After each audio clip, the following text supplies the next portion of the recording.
Assalamualaikum warahmatullahi wabarakatuh. Alhamdulillahirabbil alamin. Assalatu wassalamu ala asrafil anbiya'i wal mursalin wa ala alihi wa ashabihi rasulillah ajma'in. Puji syukur kita ucapkan kehadirat Allah Subhanahu wa taala karena dengan berkat dan rahmatnya sehingga kita dapat melangkahkan kaki dan mengayunkan tangan menuju ruangan yang kita cintai ini dalam rangka melaksanakan acara Diseminasi Budaya Positif oleh CGP Angkatan 11 SDN 21 Gunung Tule. Salawat dan salam kita kirimkan kepada Nabi Muhammad SAW yang berupa doa Allahumma salli ala Sayyidina Muhammad wa ala ali Sayyidina Muhammad. Yang sama-sama kita hormati Ibu Kepala SDN 21 Gunung Tule, Bapak Ibu Majelis Guru yang sempat hadir pada saat sekarang ini, dan teristimewa kepada Ibu CGP Angkatan 11 Kabupaten Pasaman Barat. Baiklah, untuk lebih lancarnya acara kita ini, marilah sama-sama kita mulai dengan membacakan basmalah. Bismillahirrahmanirrahim.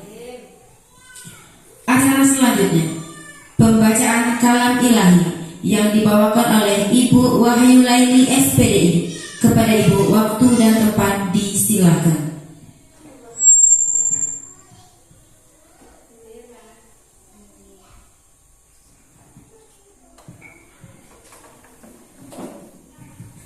Assalamualaikum warahmatullahi wabarakatuh.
Assalamualaikum warahmatullahi wabarakatuh. Acara selanjutnya, menyanyikan lagu Indonesia Raya yang dipimpin oleh Ibu Surya Ratna Dewi SPD. Kepada Ibu, waktu dan tempat disilakan. Hadirin dimohon berdiri.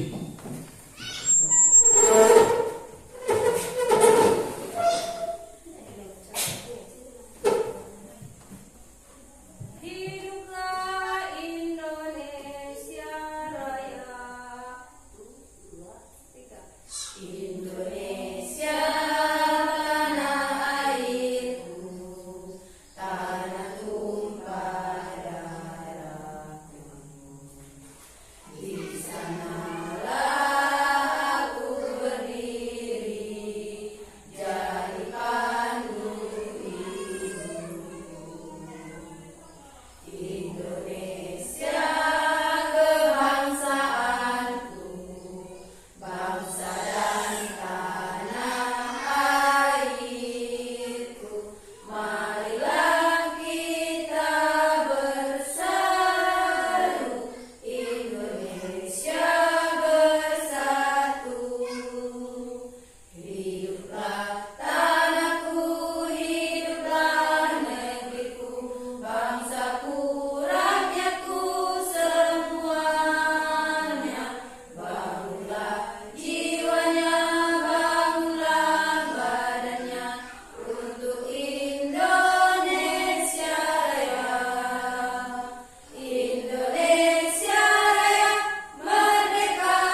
Hadirin disilakan duduk kembali.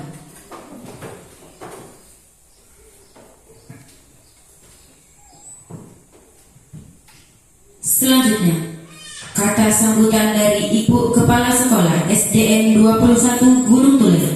Kepada Ibu, waktu dan tempat disilakan. Assalamualaikum warahmatullahi wabarakatuh.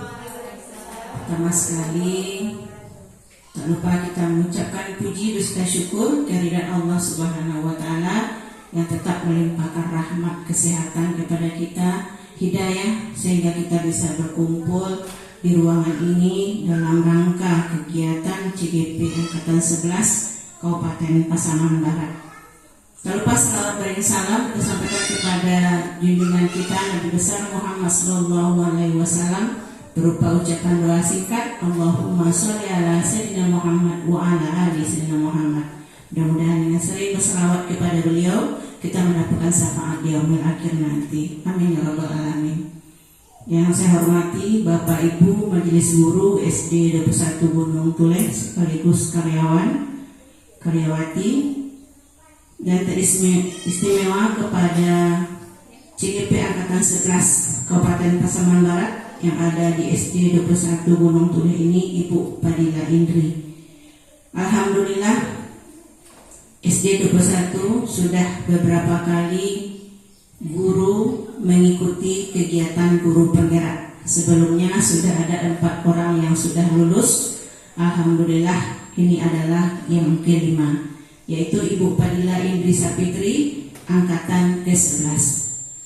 Bapak dan Ibu, ini adalah suatu hal yang luar biasa, satu hal yang patut kita syukuri, karena dengan adanya program guru penggerak ini, ibu-ibu yang sudah lulus guru penggerak bisa berbagi ilmunya, menjadi pemimpin pembelajaran yang berpusat pembelajarannya kepada peserta didik. Pada kali ini adalah kegiatan CGP Angkatan 11 Bu Padilla Indri Sapitri, yaitu tentang modul 1.4 diseminasi budaya positif. Mudah-mudahan nanti paparan yang disampaikan oleh Bu Padilla Indri bisa kita ikuti dengan baik dan bisa bermanfaat bagi kita semua. Mudah-mudahan kegiatan hari ini diridhoi oleh Allah Subhanahu wa Ta'ala, menjadi amal ibadah bagi kita, lancar sampai acara akhir. Mungkin demikian saja untuk kata sambutan. Terima kasih untuk perhatian kita bersama dan kerjasamanya. Wabillahi taufiq wal hidayah. Assalamualaikum warahmatullahi wabarakatuh.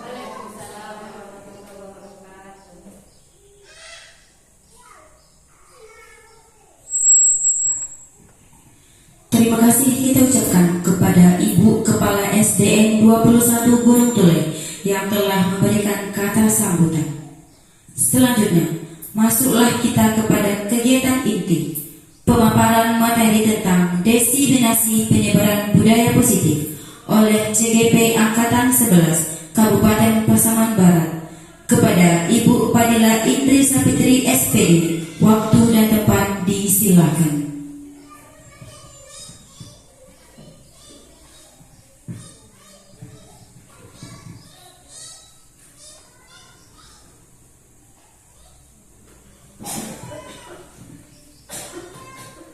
Bismillahirrahmanirrahim. Assalamualaikum warahmatullahi wabarakatuh. Waalaikumsalam warahmatullahi wabarakatuh. Alhamdulillahirabbil alamin.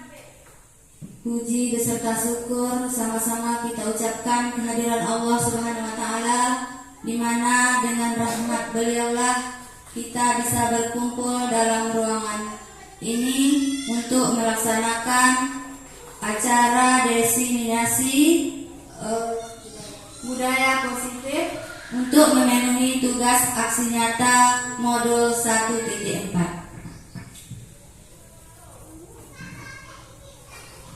Baiklah,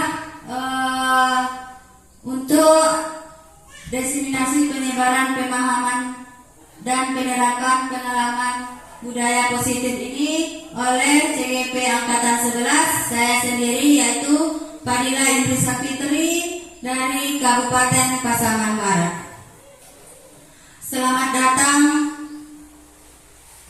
kami ucapkan kepada bapak-bapak dan ibu-ibu yang telah bersedia meluangkan waktunya untuk berkumpul dalam ruangan ini, dan yang saya hormati yaitu Ibu Kepala Sekolah SD Negeri 21 Gunung Tulen, dan yang saya hormati Bapak beserta ibu-ibu yang hadir pada saat sekarang ini. Adapun materi yang pertama yaitu tentang konsep utama dari modul budaya positif. Yang pertama yaitu perubahan paradigma baru, kemudian nilai-nilai kebajikan, kemudian motivasi kebutuhan manusia, kemudian yang keempat keyakinan kelas, kemudian disiplin positif, kemudian yang keenam kebutuhan dasar manusia, yang ketujuh posisi kontrol guru, dan yang terakhir segitiga restitusi. Selanjutnya saya akan menjelaskan tentang pembelajaran dengan paradigma baru. Pembelajaran paradigma baru ini merupakan pembelajaran yang dirancang berdasarkan prinsip pembelajaran berdiferensiasi, sehingga murid belajar berdasarkan kebutuhan dan tahap perkembangan sesuai teori psikologi modern guna untuk mewujudkan profil belajar Pancasila. Adapun profil belajar Pancasila itu yaitu yang pertama beriman dan bertakwa kepada Tuhan Yang Maha Esa, kemudian berkebinekaan global, yang ketiga bergotong royong, mandiri, bernalar kritis, beserta kreatif. Kemudian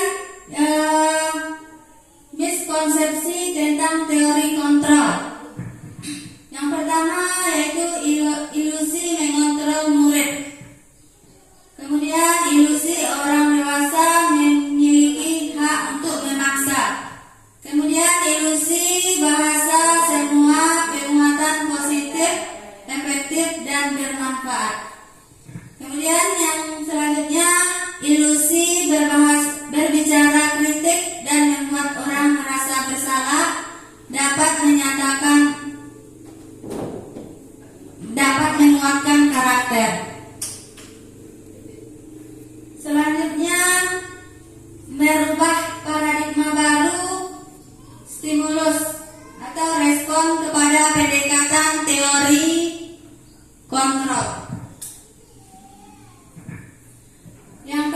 Yang pertama stimulus respon.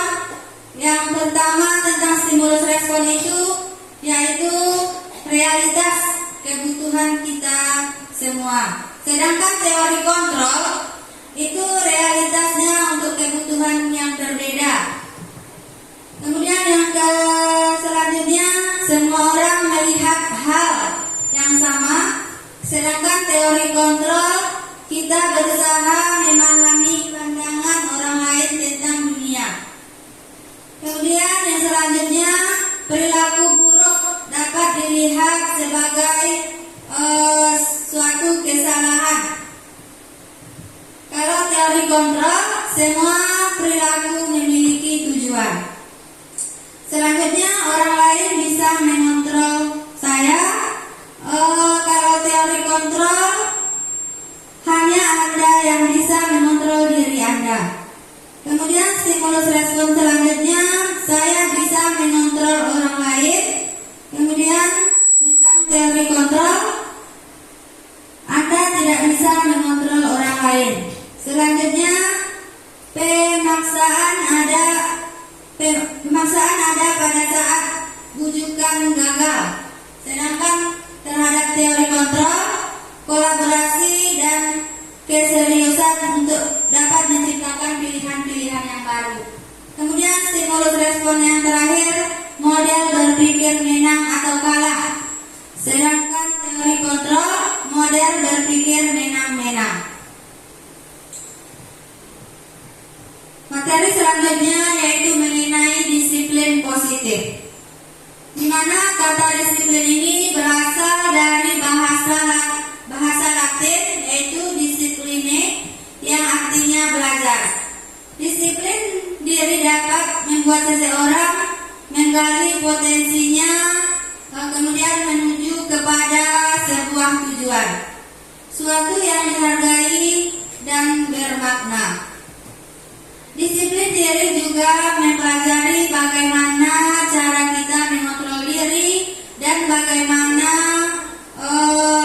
menguasai diri kita untuk memilih tindakan yang mengacu pada nilai-nilai yang kita hargai.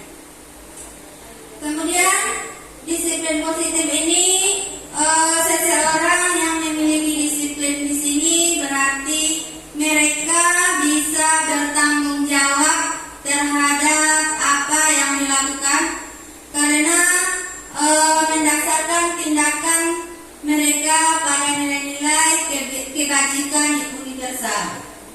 Sebagai seorang pendidik, kita bertujuan untuk menciptakan anak-anak kita bagaimana berdisiplin diri, kemudian mereka bisa berperilaku dengan mengacu pada nilai-nilai kebajikan universal dan memiliki motivasi intrinsik bukan ekstrinsik. Kemudian disiplin positif ini merupakan salah satu cara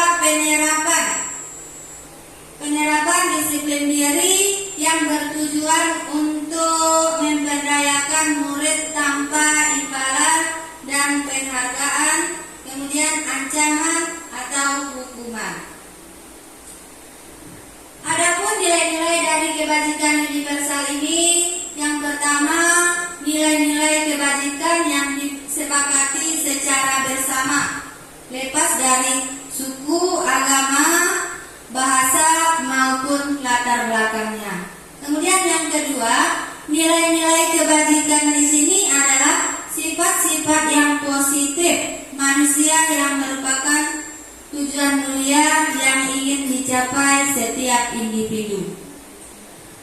Baiklah ibu-ibu, kita melakukan briefing dulu sebentar. Ibu-ibu diharapkan untuk berdiri sebentar. Bapak-bapak juga.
contoh dari nilai kebajikan institusi atau organisasi.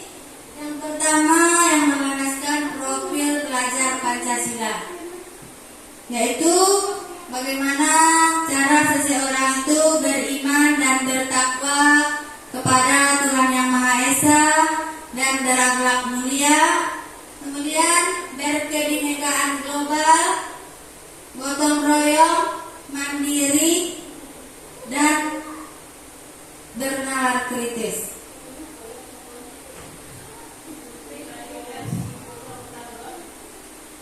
Kemudian selanjutnya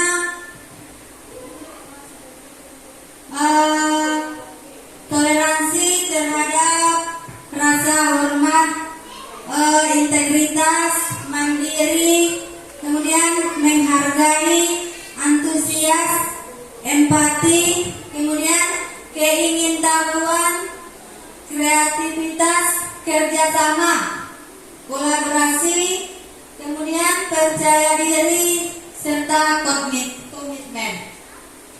Kemudian contoh nilai kebajikan lainnya yaitu dapat dipercaya, lurus hati, pendirian yang aktif, tidak merendahkan orang lain, serta memberikan hal yang terbaik dari dirinya sendiri. Selanjutnya yaitu tentang kebutuhan dasar manusia. Adapun pengertian dari kebutuhan dasar manusia ini adalah segala sesuatu yang kita lakukan untuk mendapatkan apa yang kita inginkan. Seluruh tindakan yang kita lakukan memiliki tujuan tertentu, yaitu dalam rangka agar kebutuhan dasar kita bisa terpenuhi dengan baik. Selanjutnya, kebutuhan dasar manusia ini ada beberapa. Yang pertama tentang bertahan hidup, di mana bertahan hidup ini yang termasuk makanan, pakaian, tempat tinggal, keamanan, dan juga kesehatan. Kemudian kasih sayang dan rasa yang diterima. Rasa yang diterima di sini kemudian dipedulikan, berbagi, kerjasama yang baik, sehingga menjadi bagian yang ada di dalam kelompok tersebut. Kemudian penguasaan. Penguasaan di sini yang termasuk yang pertama tentang harga diri, keinginan untuk dianggap, kemudian memimpin, beradaptasi, diakui, serta didengar. Kemudian kebebasan. Kebebasan di sini yaitu mandiri, memiliki pilihan, mencoba hal yang baru, serta mampu mengendalikan arah dirinya. Kemudian yang kelima, kesenangan, yaitu bermain humor, antusiasme, kemudian tertawa. Selanjutnya motivasi perilaku manusia, yaitu yang termasuk di sini yaitu motivasi ekstrinsik, kemudian motivasi intrinsik. Yang termasuk di sini motivasi ekstrinsik untuk menghindari ketidaknyamanan atau hukuman. Kemudian yang kedua untuk mendapatkan imbalan ataupun penghargaan.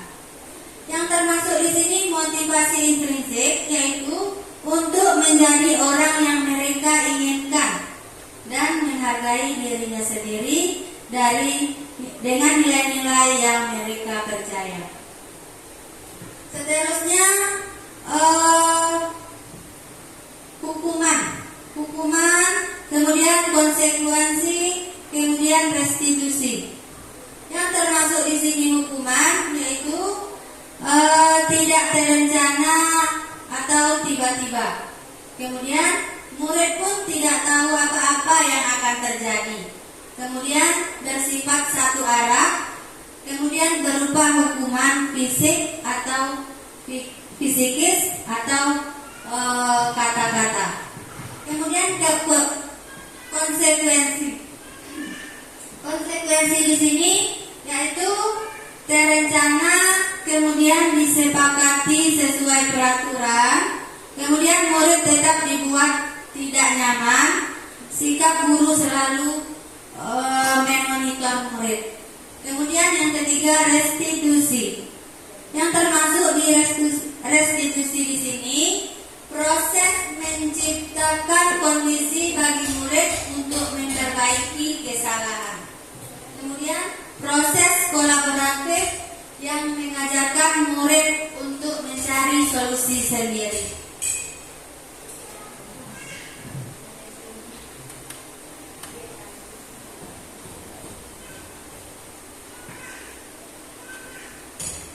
Adapun yang termasuk tentang motivasi perilaku manusia ada 5. Yang pertama, siapa yang tahu?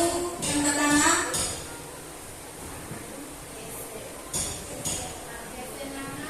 ya, yang pertama kesenangan. Yang kedua, Cinta dan kasih sayang. cinta dan kasih sayang. Yang ketiga, kebebasan. Yang keempat, Ancaman. yang keempat, Jangkauan. Antusias. Aturan.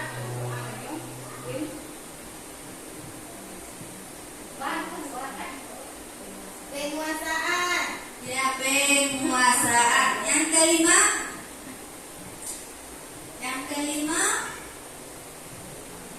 Bertahan hidup. bertahan hidup.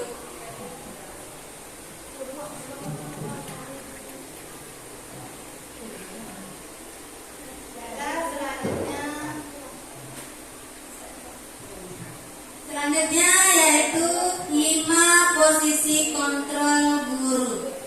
Yang pertama, guru itu sebagai penghukum, kemudian pembuat merasa bersalah, kemudian sebagai teman, kemudian pemantau, dan kelima posisi manajer.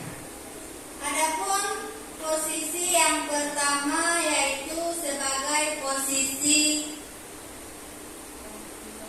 penghukum. Seorang penghukum bisa menggunakan hukuman fisik maupun verbal. Orang-orang yang menjalankan posisi penghukum ini senantiasa mengatakan bahwa sekolah memerlukan sistem atau alat yang dapat lebih menekankan murid-muridnya lebih dalam lagi. Adapun pertanyaan-pertanyaan yang bisa menerapkan posisi penghukum ini, yang pertama, patuhi aturan saya atau awas. Kemudian yang kedua, kamu selalu salah saja. Itu pertanyaan terhadap murid. Kemudian yang ketiga, pasti selalu yang terakhir selesai. Kan anak-anak ini biasanya ada yang menulisnya lambat, jadi ditanyakan seperti ini. Selalu kamu saja yang terakhir selesai. Itu posisi gurunya sebagai penghukum. Kemudian yang kedua, posisi kontrol guru itu pembuat merasa bersalah. Posisi ini biasanya guru akan bersuara lembut. Pembuat rasa bersalah akan menggunakan keheningan yang membuat orang lain merasa tidak nyaman, bersalah atau rendah diri. Adapun contoh kata-kata yang keluar yang lembut itu seperti ibu sangat kecewa sekali dengan kamu. Kemudian berapa kali bapak harus atau ibu harus memberitahu kamu ya. Kemudian gimana coba kalau orang tua kamu tahu kamu berbuat seperti ini. Kemudian di posisi ini murid akan memiliki penilaian diri yang buruk tentang diri mereka. Mereka merasa tidak berharga dan telah mengecewakan orang-orang yang disayanginya. Itu posisi pembuat merasa bersalah. Kemudian yang ketiga, posisi yang ketiga itu teman. Nah, di mana guru di sini Posisinya tidak akan menyakiti murid, namun akan tetap berupaya mengontrol murid melalui persuasi. Posisi teman di sini pada guru bisa negatif ataupun positif. Positif di sini berupa hubungan baik yang terjalin antara guru dan murid. Kemudian guru di sini sebagai posisi teman menggunakan hubungan baik dan humor untuk mempengaruhi seseorang. Mereka akan berkata, ayo bantulah demi bapak atau ibu ya. Kemudian, ayo ingat tidak bantuan bapak selama ini.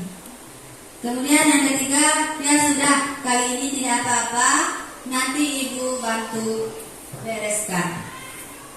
Hal negatif di sini dari posisi teman ini adalah bila suatu saat guru tersebut tidak membantu, maka murid akan kecewa dan berkata, saya berpikir bapak atau ibu teman saya. Murid merasa dikecewakan dan tidak mau lagi berusaha. Kemudian yang ke posisi kontrol yang keempat, yaitu sebagai pemantau. Pemantau di sini berarti mengawasi.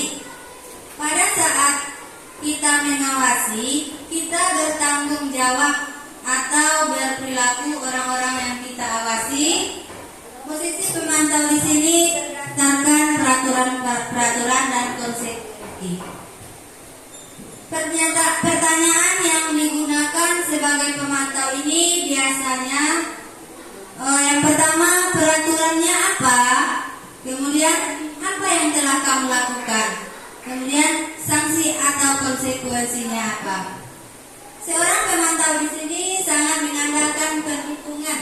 Kemudian catatan data yang digunakan sebagai bukti atas perilaku seseorang. Kemudian yang selanjutnya posisi manajer. Posisi manajer di sini di mana guru berbuat sesuatu bersama dengan murid. Kemudian mempersilahkan murid untuk mempertanggungjawabkan perilakunya. Mendukung murid agar dapat menemukan solusi atau permasalahannya sendiri.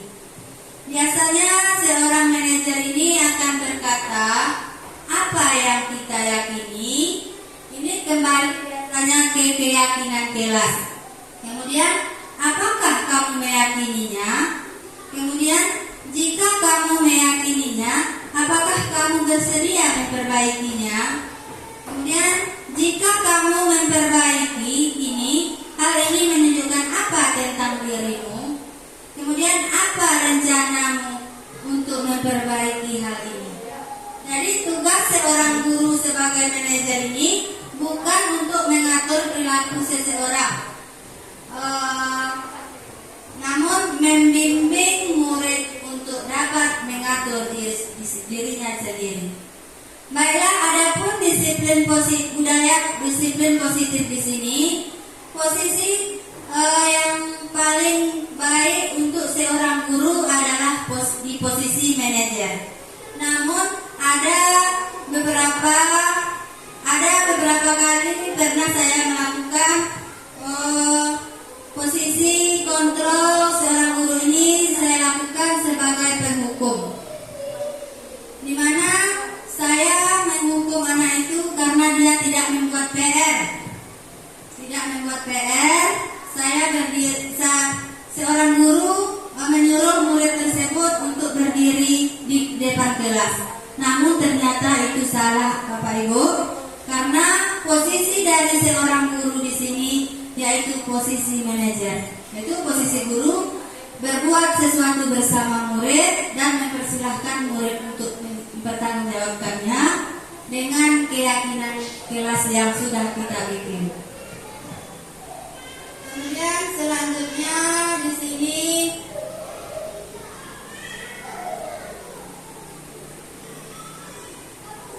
mengapa keyakinan kelas? Mengapa bukan peraturan kelas? Untuk membentuk menentukan keyakinan kelas. Yang pertama itu bersifat abstrak, berupa pertanyaan universal, kemudian dibuat dalam pertanyaan positif, kemudian sedikit saja agar mudah diingat, kemudian sesuai dengan kondisi kelas kita sehingga bisa mudah diterapkan di dalam kelas.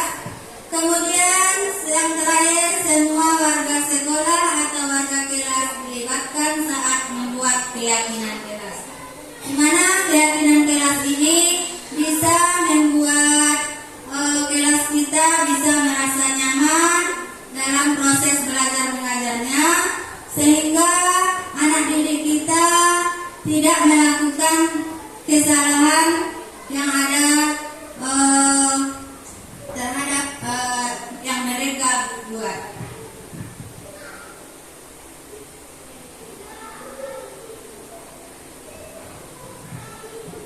Sampai di sini dulu tentang materi yang saya paparkan. Kalau ada tanggapan Bapak Ibu, mohon diberi tanggapan. Kalau ada pertanyaan, boleh bertanya Bapak Ibu.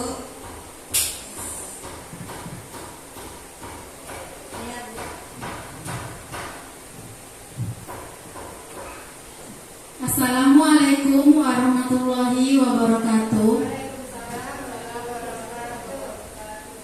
Sebelumnya terima kasih waktunya yang sudah diberikan oleh Ibu Dila selaku CGP Angkatan 11. Di sini yang saya perkenalkan, nama saya Rahmawati. Di sini yang saya ingin tanyakan, bagaimana menurut Ibu cara yang baik untuk menerapkan segitiga restitusi di sekolah? Sekian, Assalamualaikum warahmatullahi wabarakatuh. Baiklah, terima kasih saya ucapkan kepada Ibu Rahmawati yang telah bertanya terhadap saya. Itu pertanyaannya, bagaimana cara menerapkan segitiga restitusi yang ada di sekolah.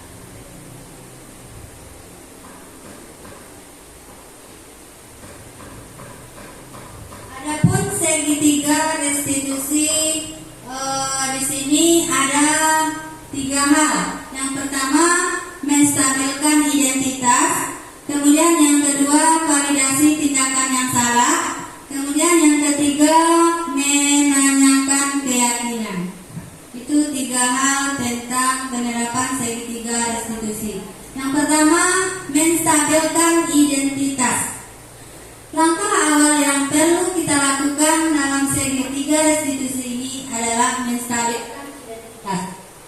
Saat anak berbuat salah, artinya kebutuhan dasar yang tidak terpenuhi bagi mereka. Langkah ini bertujuan untuk mengubah orang gagal karena berbuat kesalahan, sehingga menjadi orang yang sukses. Saat dalam kondisi emosional di sini, otak tidak akan mampu berpikir rasional. Jadi pada tahap inilah guru berupaya menstabilkan identitas anak sehingga bisa lebih tenang dalam mencari solusi untuk menyelesaikan permasalahan.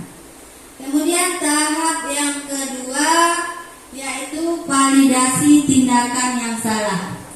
Langkah yang kedua di sini perlu dilakukan yakni memvalidasi tindakan yang salah. Guru berupaya memahami kebutuhan dasar yang melatar belakangi anak tersebut yang berbuat kesalahan. Jadi mengacu pada teori kontrol ini, segala tindakan manusia pasti mempunyai maksud dan tujuan tertentu. Jadi entah lebih baik ataupun buruk. Yang ketiga, menanyakan keyakinan kelas. Dari langkah ketiga dari segitiga restitusi ini yaitu menanyakan keyakinan kelas. Teori kontrol berpendapat bahwa manusia bisa termotivasi secara internal. Saat langkah 1 dan 2 sukses dilakukan, anak akan siap dihubungkan dengan nilai-nilai. Kemudian ia berpindah menjadi orang yang sebagai dirinya sendiri. Bagaimana Ibu Rahma tentang jawaban yang sudah saya paparkan?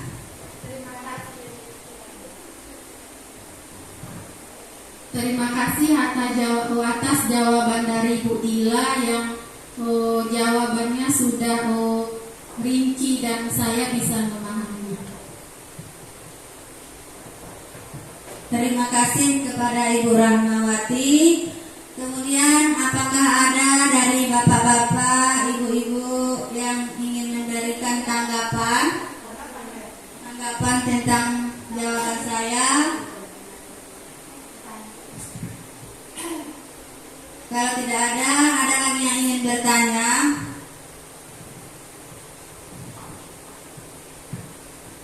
Bismillahirrahmanirrahim. Terima kasih Bu CGP yang telah memberikan waktu kepada kami. Sebelumnya sangat berterima kasih sekali sudah memaparkan tentang disiplin positif di hadapan kita semua. Di sini kami menanyakan hanya satu pertanyaan, yaitu mengapa begitu penting membuat adanya keyakinan kelas dalam membentuk disiplin positif ini. Karena keyakinan kelas tidak asing lagi bagi kita, malah sudah diwajibkan di setiap kelas untuk membuat keyakinan kelas tersebut. Dan tadi Ibu pun menyampaikan supaya membuat keyakinan kelas. Jadi sekali lagi kami menanyakan mengapa begitu penting adanya membuat keyakinan kelas dalam membentuk budaya positif ini. Terima kasih. Assalamualaikum warahmatullahi wabarakatuh. Waalaikumsalam warahmatullahi wabarakatuh. Baiklah, terima kasih kepada Ibu Wayu Laili yang sudah menanyakan dengan pertanyaan mengapa perlu adanya keyakinan kelas yang begitu penting untuk terbentuknya sebuah budaya positif. Di sini di lingkungan kelas ataupun di lingkungan sekolah perlu dibuat keyakinan kelas agar bisa memunculkan motivasi peserta didik kita sehingga muncul motivasi intrinsik yang ada di dalam diri siswa tersebut, di mana disiplin positif ini diterapkan di dalam kelas dan akhirnya dapat meningkatkan kesadaran murid dan memunculkan motivasi intrinsik dalam membentuknya karakter peserta didik yang aktif. Bagaimana Ibu Wahyu? Terima kasih. Sama-sama Bu. Baiklah, apakah ada tanggapan tentang apakah ada tambahan dari jawaban yang sudah saya jawab?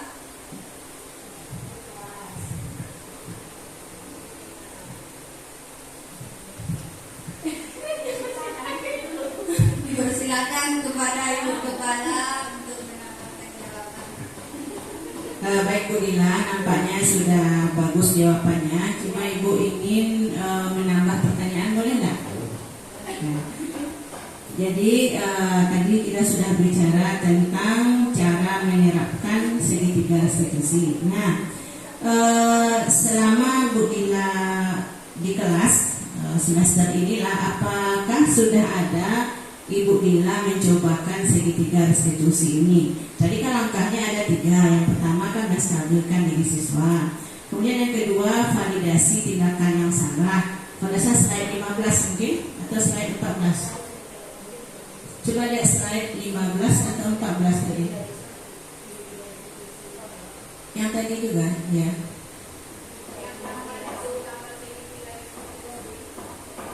Nomor 14 ya. Ya, nah, ini.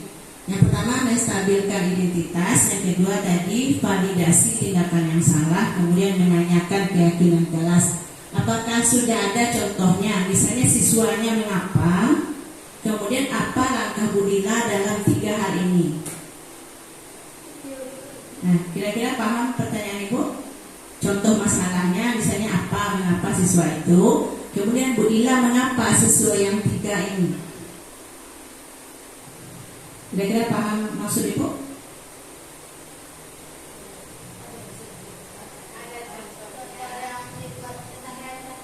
Bukan contoh masalah anak, sudah adakah bertemu, kemudian sudah dilaksanakan segitiga restitusinya? Iya. Nah, silakan penjelasan. Baiklah, terima kasih kepada Ibu Kepala Sekolah yang telah memberi pertanyaan kepada saya tentang apakah sudah pernah saya lakukan di dalam kelas tentang segitiga restitusi ini. Sudah pernah, Bu, yaitu yang pertama anak itu kasus yang pertama, anak itu makan di dalam kelas. Kemudian saya panggil anak tersebut ke ruang perpustakaan. Kemudian saya tanyakan mengapa anak tersebut makan di dalam kelas. Kemudian saya kaitkan dengan keyakinan kelas. Kemudian saya menstabilkan identitas. Kemudian memberi tindakan, apakah tindakan tersebut tindakan yang salah atau benar. Kemudian ada kasus yang kedua, anak tersebut minta izin keluar kelas tanpa meminta izin. Kemudian anak tersebut keluar pergi ke kantin untuk jajan. Kemudian saya tanyakan lagi kepada anak tersebut, mengapa anak itu keluar tanpa izin? Karena dia ingin ke kantin untuk makan. Kemudian saya tanyakan kepada anak tersebut dengan menstabilkan identitas, kemudian validasi tindakan yang salah, kemudian menanyakan keyakinan kelas. Pada contoh videonya, Bu.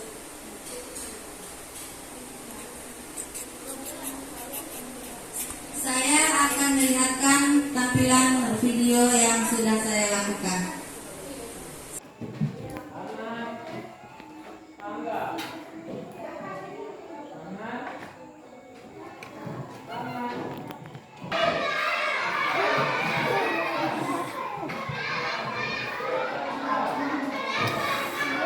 Buana tahu nggak kenapa ibu panggil ke sini? Karena makan di kelas, Bu. Karena makan di kelas pada saat jam pelajaran. Nah, kalau makan di kelas itu perbuatan yang salah atau perbuatan yang benar? Salah. Perbuatan yang salah. Tetapi sebenarnya kalau makan itu adalah kebutuhan manusia. Tetapi kita harus tahu di mana tempatnya seharusnya kita makan, di mana, kapan, dan pada saat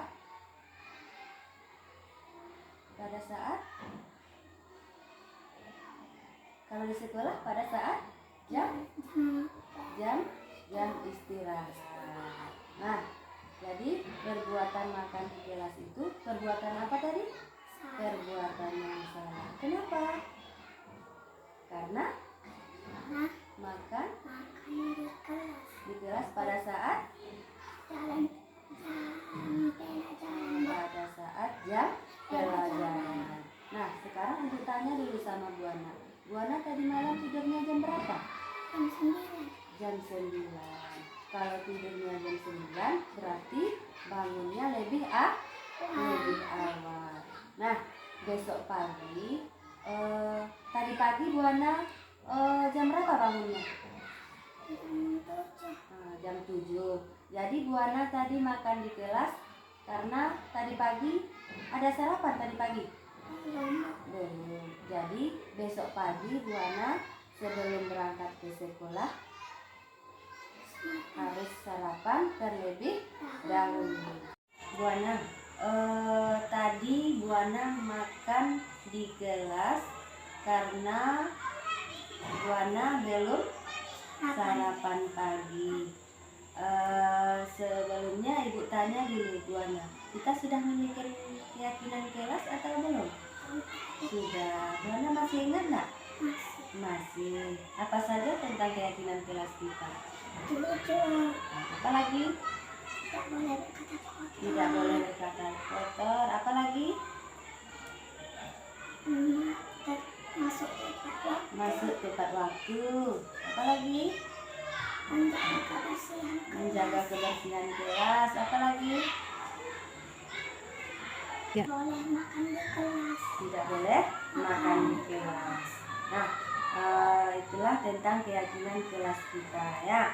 Kemudian nanti misalnya kalau Mak Buana masih makan di kelas, apakah Buana sudah menerapkan tentang keyakinan kelas kita? Kalau makan di kelas belum, berarti belum melaksanakan keyakinan kelas. Tetapi seharusnya kita menerapkan tentang keyakinan di kelas kita. Jadi bagaimana seharusnya Buana? Menempatkan keyakinan kelas. Nah, dengan cara Tidak boleh makan di kelas. tidak boleh makan di dalam Kelas. kelas. Nah, jadi untuk selanjutnya Buana harus memperbaiki agar tidak makan lagi di dalam kelas. Jadi kapan Buana akan menerapkannya? Besok. Mulai besok. Jadi mulai besok Buana tidak boleh lagi makan di dalam kelas. Jadi di mana Buana harus makan? Nah, di rumah sebelum berangkat sekolah Buana harus sarapan terlebih dahulu supaya nanti Buana tidak lagi sarapan di dalam kelas. Bisakah Buana besok menerapkannya? Bisa. Jadi setelah ini Buana masuk lagi ke dalam kelas ya.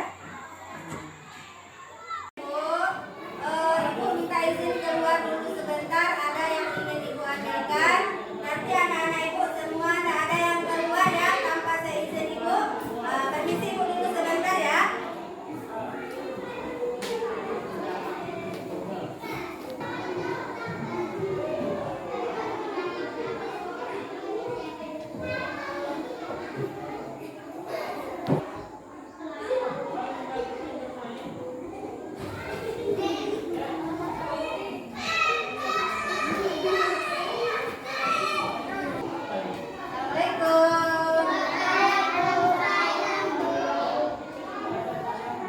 Ada yang keluar? Sini sayang. Dari mana anak Ibu tadi? Ngapain ke kantin? Kenapa makan? Belum sarapan tadi pagi. Dari sini dulu sama Ibu. Nah, tadi Ibu sebelum keluar ada Ibu bilang tadi. Apa tuh?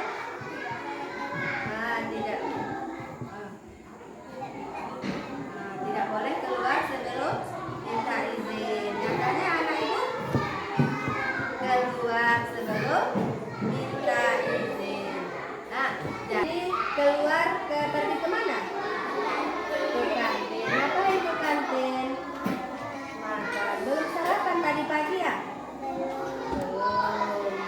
Seharusnya anak Ibu sebelum berangkat ke sekolah makan terlebih dahulu. Jadi anak Ibu belum makan kan?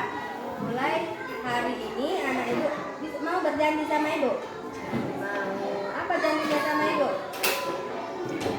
Tak boleh keluar sebelum minta izin. Kemudian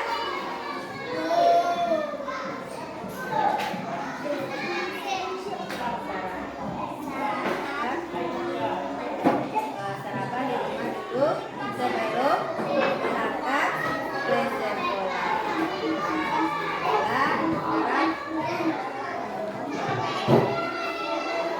Sekarang lagi ya. Bagaimana Ibu Kepala Sekolah luar biasa Bu Dila. Sudah beri aplaus untuk Ibu Dila. Yang mana Ibu Dila di sini sudah memahami nampaknya bagaimana segitiga restitusi itu dan mengaplikasikannya di kelas masing-masing. Nah, mungkin ini juga menjadi contoh bagi kita bersama tentang pelaksanaan dari segitiga restitusi ini. Nah, manfaatnya mungkin bukan tidak secepat sekarang kita rasakan, tapi berapa saat kemudian nanti perubahan karakter anak-anak itu bisa kita rasakan. Terima kasih Bu Dila, luar biasa sekali. Ya. Terima kasih kepada Ibu Kepala Sekolah yang sudah memberikan pertanyaan kepada saya. Apakah ada lagi yang lain yang ingin bertanya atau ingin memberikan tanggapan? Boleh.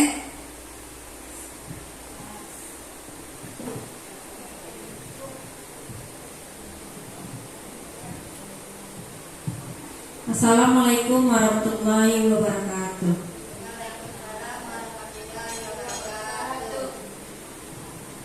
Mengucapkan terima kasih kepada Ibu yang telah memberikan waktu kepada saya untuk bertanya. Baiklah, pertanyaan saya yaitu tadi ada Ibu paparkan tentang penerapan 5 posisi kontrol guru. Coba berikan contoh penerapan atau beberapa penerapan posisi kontrol guru tersebut. Terima kasih.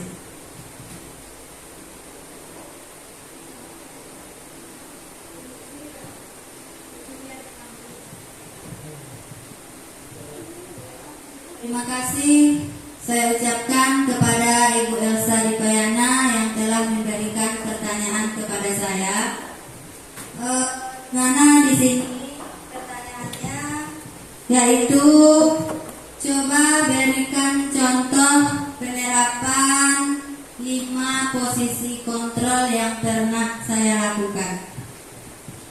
Di sini sebelum saya belajar mengenai budaya positif di sini, saya pernah melakukan di posisi sebagai penghukum.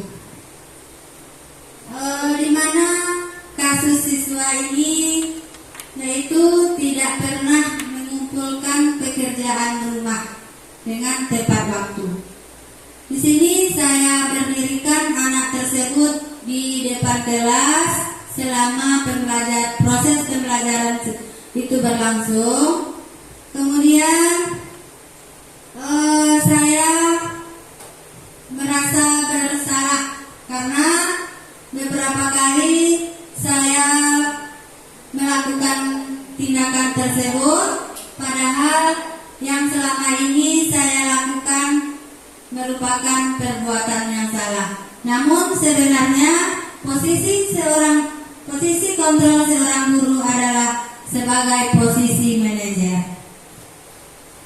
Bagaimana dengan jawabannya Ibu Elsa?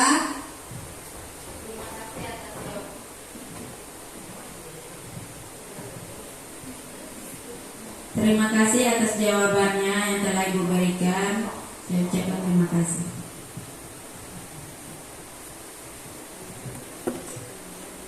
Baiklah, apakah ada pertanyaan yang lain, Bapak Ibu? Jadi yang terakhir yaitu mengenai refleksi pada pembelajaran kali ini. Saya minta dari salah seorang guru yang ingin membuat refleksinya.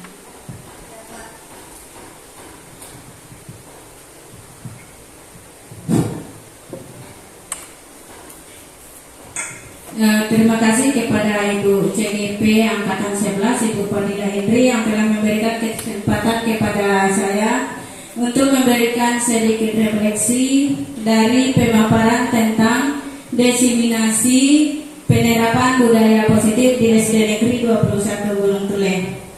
Baiklah, pemaparan dari Ibu Dila yang bisa kami tangkap tadi, bahwa budaya positif ini tidak bisa diciptakan secara instan, di mana budaya positif ini tidak lepas dari nilai seorang guru, di mana kita sebagai guru bisa menerapkan budaya positif. Guru ini harus mampu menjadi pemimpin pembelajaran yang memiliki nilai yang berpihak pada siswa, kemudian mandiri, kreatif, inovatif, reflektif, dan kolaboratif, sehingga bisa mewujudkan kepemimpinan siswa di sekolah kita nantinya. Kemudian teknik dari mewujudkan budaya positif ini tentu tidak lepas dari kita sebagai guru di sini. Tentu kita harus berkolaborasi sehingga nanti terciptanya budaya positif di sekolah kita, di mana di sekolah kita sudah ada beberapa orang guru penggerak dan Ibu Dila yang sedang menjalaninya. Semoga setelah adanya diseminasi ini kita bisa menciptakan budaya positif di sekolah kita dengan cara berkolaborasi, di mana yang berkolaborasi di sini kita sebagai guru, tenaga pendidik yang lain, dan komite sekolah serta wali murid. Insya Allah di sekolah kita bisa terwujud dengan adanya kolaborasi tersebut. Terima kasih Ibu CGP, itu saja yang bisa kami berikan. Assalamualaikum warahmatullahi wabarakatuh. Baiklah, terima kasih kepada Ibu Rujana yang telah memberikan refleksi terhadap pembelajaran hari ini. Dengan berakhirnya refleksi tersebut, berakhirlah acara diseminasi pada modul 1.4 ini. Kalau ada salah mohon dimaafkan. Kita sama-sama manusia, sama-sama belajar, dan dengan nantinya kita berkolaborasi sehingga bisa mewujudkan pembelajaran yang berpusat pada murid. Sekian, terima kasih. Wassalamualaikum warahmatullahi wabarakatuh.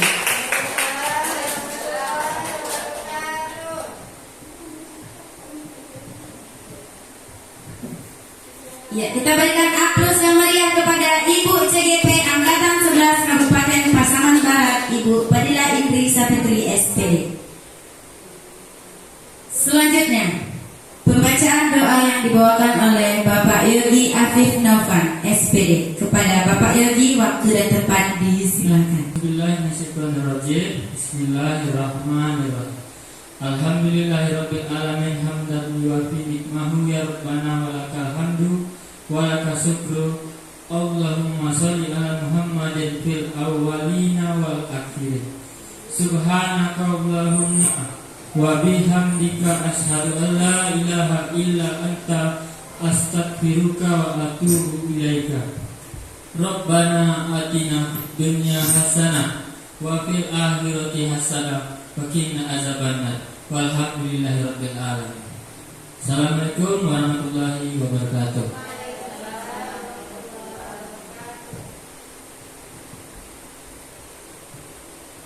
Terima kasih kita ucapkan kepada Bapak Yogi Afif Naufan SPD yang telah membacakan doa di hadapan kita bersama. Dengan dibacakannya doa tadi, maka berakhir pula acara diseminasi penyebaran budaya positif CGP Angkatan 11 Kabupaten Pasaman Barat untuk hari ini. Saya selaku MC mengucapkan mohon maaf atas segala kesalahan dan khilafan. Terima kasih atas segala perhatian. Saya akhiri dengan wabillahi taufik wal hidayah. Assalamualaikum warahmatullahi wabarakatuh. Assalamualaikum warahmatullahi wabarakatuh. Perkenalkan, saya Yuni Novianti, SPD SD, Kepala SDN 21 Gunung Tuleh, Kabupaten Pasaman Barat.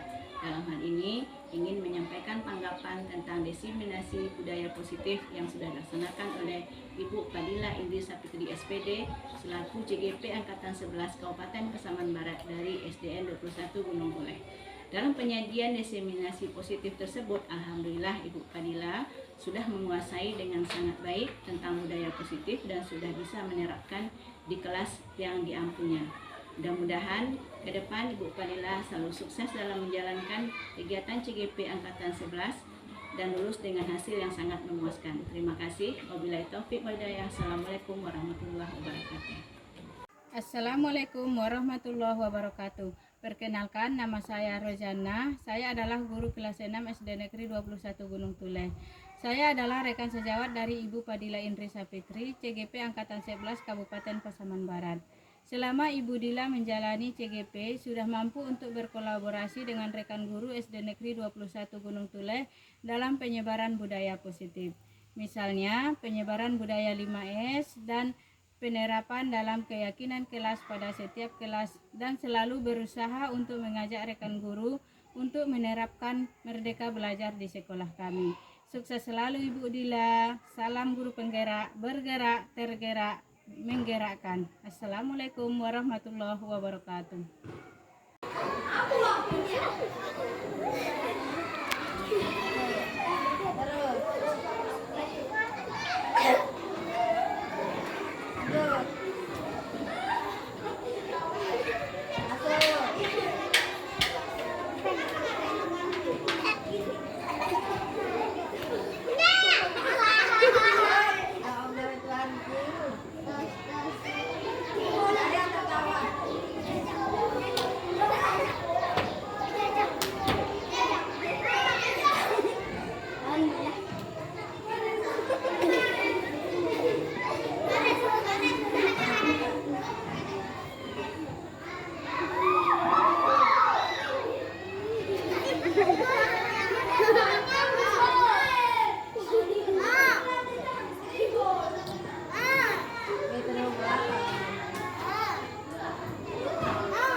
Assalamualaikum warahmatullahi wabarakatuh.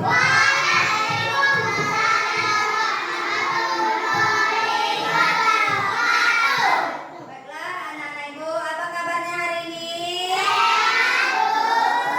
Ada sarapan tadi pagi? Siapa yang sholat subuh tadi pagi angkat tangan? 1, 2, 3, 4, 5, 6, 7, 8 orang. Berarti untuk kedepannya anak ibu lebih meningkatkan lagi sholat subuhnya. Ya anak ibu, ada paham anak ibu? Baiklah, sebelumnya kita di sini akan membuat kesepakatan kelas. Kesepakatan kelas. Nanti setelah kita membuat kesepakatan kelas, kalau anak ibu sudah setuju, maka terbentuklah keyakinan kelas. Apa namanya anak ibu? Keyakinan kelas. Dulu namanya kesepakatan kelas. Kalau sekarang sudah keyakinan kelas. Baiklah, sekarang ibu bagikan dulu kertasnya 1 per orang. Nanti anak ibu buat kesepakatan apa saja yang perlu kita buat di kelas kita ini. Yang laki-laki warna kuning ya.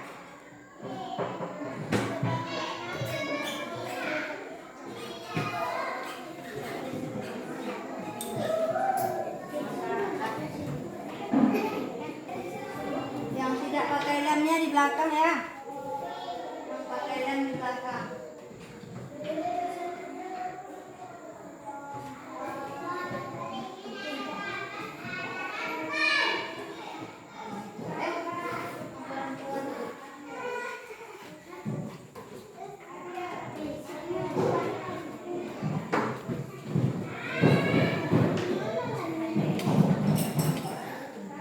Lemnya di belakang. Belakang.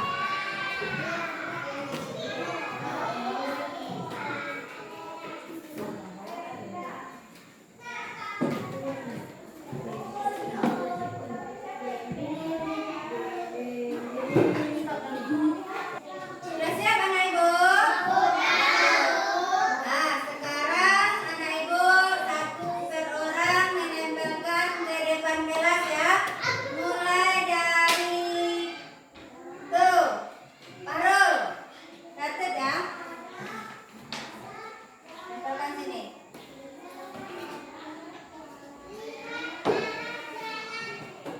Nah,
Tunggu. Pertama kita sepakati dulu keyakinan kelas. Yang pertama menjaga kebersihan kelas.